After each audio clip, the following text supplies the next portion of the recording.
is fully dressed. The evidence is presented, the witnesses testify, the lawyers argue the case, and then the judge charges the jury. How much? He doesn't charge them money. He places the case in the hands of the jury. We weigh the testimony and bring in the verdicts. I want to go see you do it. No, and I've got to leave right now. No, take me with you. Oh. You'll what? I'll shake my head till my head falls off. Oh, please, Snooks, don't make any trouble now. I'll be late for court. Take me with you, Dad. No. Now, look here. I'll show you what happens there. Satisfied?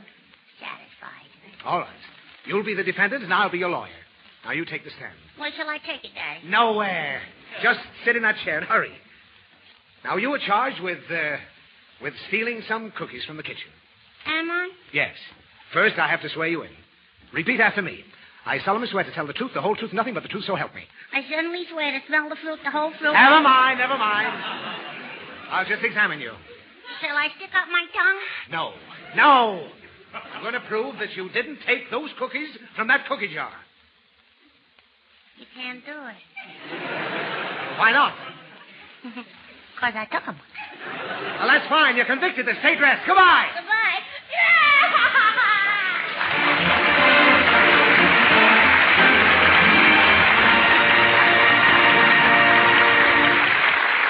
Well, ladies and gentlemen, Meredith Wilson's next number is so good I've got to break down and apologize for losing my temper with him a few moments ago. Meredith, I am truly sorry. Okay, Ed. Possibly I was at fault. Don't let's go into that. But honestly, here's another one of these arrangements in the South American rhythm that really does something to me. This time, it's The Moon Was Yellow. And ladies and gentlemen, it's marvelous.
Cupid fellow, behold the moon is yellow, and the night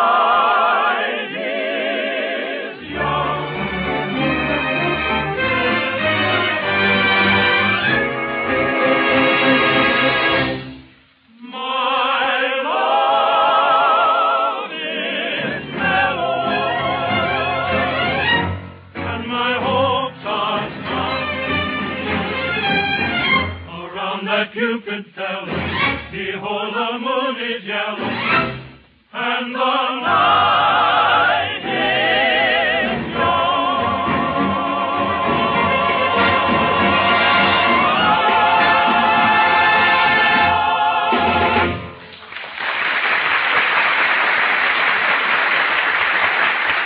And now I want you to meet one of the most amusing and versatile comedians and character actors in Hollywood.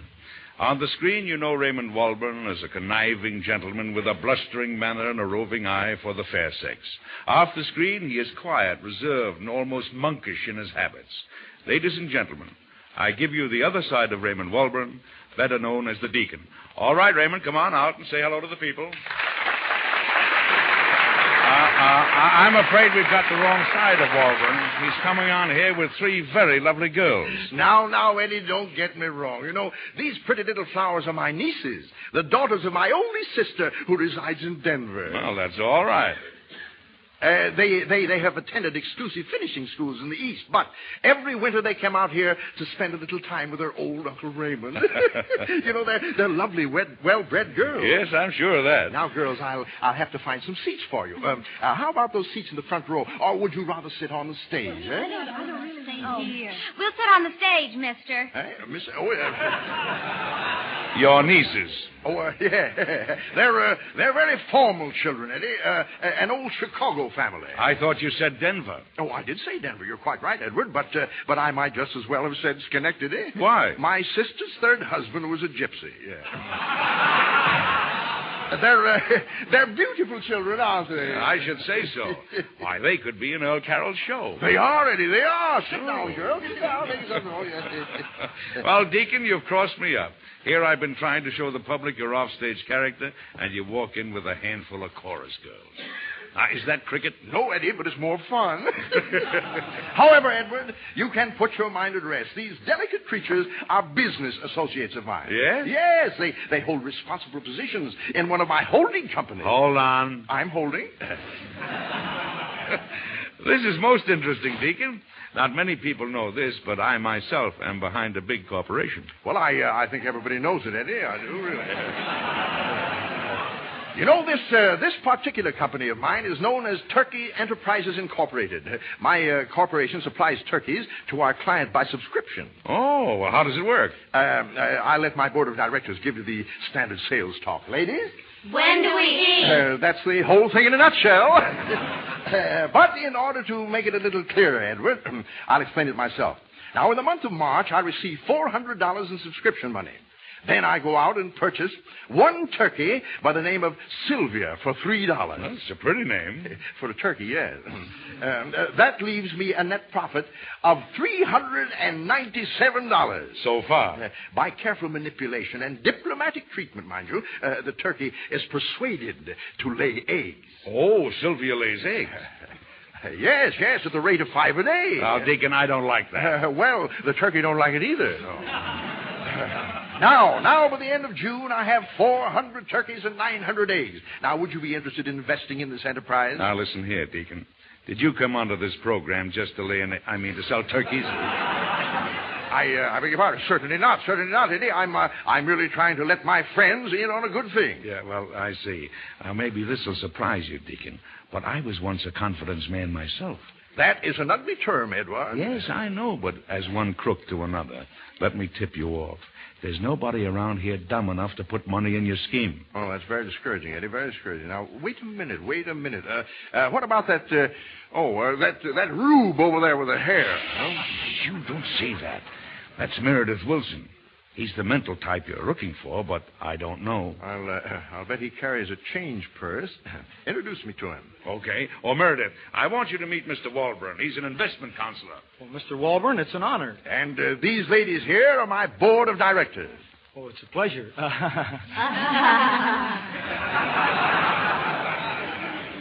Mr. Wilson, you seem like a man of discernment. Do you know anything about turkeys? Do I? You might not think it to look at me, but I was raised on a farm. Well. That just goes to show you can't judge a book by its cover. No. So you're familiar with raising turkeys, eh? I slept with turkeys till I was 9. Oh, you did? Yes, sir. My father raised turkeys. Meredith was the oldest. Well, I know one thing. You can't make any money with turkeys. Quite right, my boy. Quite right. Are you married? In a small way. Don't let that bother you, girls. We won't. Well, tell me, Mr. Wolfson. Wilson, 2 L's. Normandy, 2348. That's my office phone if anybody's interested. I'll have to get my hunting license. Tell me, Mr. Wilson, How are you going to remember your wife this Christmas? Well, how can I forget her? She'll be right there under the tree. No.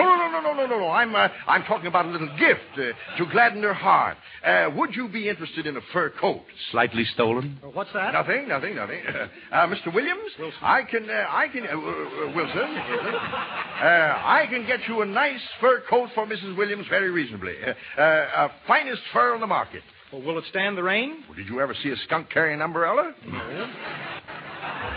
I can let you have this coat for, now, how much money did you say you had? $300. $300. Well, that's lucky, isn't it? Yes, sir. Could you get to the bank tomorrow morning? And, I'm too smart for those banks, Mr. Walburn. I carry the money right with me, pinned to my undershirt. You say you have $300 on your person at this very moment? Yes, sir. I see. How would you like to come over to my house and take a shower? Wait a minute, Deacon. Chisel it. Don't steal it. Okay. On second thought, my boy, that fur coat would not be a good investment for you. For $300, I'm going to let you have 300 shares of stock in the Spurious Gold Mine Incorporated. That entitles you to all the privileges. Well, what does that mean? That means that you'll be taken into the firm. Oh, boy. I always say, he who hesitates has lost. Here's the 300, Mr. Walburn. Thanks. You're a shrewd operator, my boy. Well, when will you take me in? You've been taken in already. Ladies, a new addition to our board of directors. When do we eat? Right now. See you later, Eddie.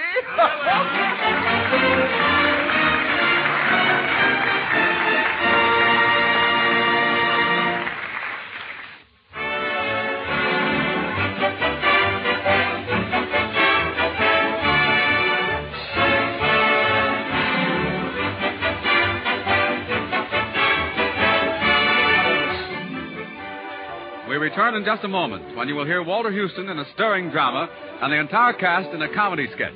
In the meantime, we pause briefly for station identification.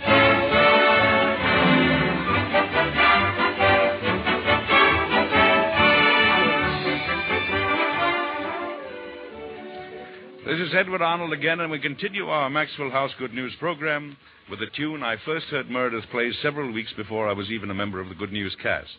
It's one of the season's hits called 100 to 1. Be sure and listen for the counting in the second chorus. Meredith?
now I'm proud to present to you again one of the most distinguished American actors, our guest of honor, Walter Houston.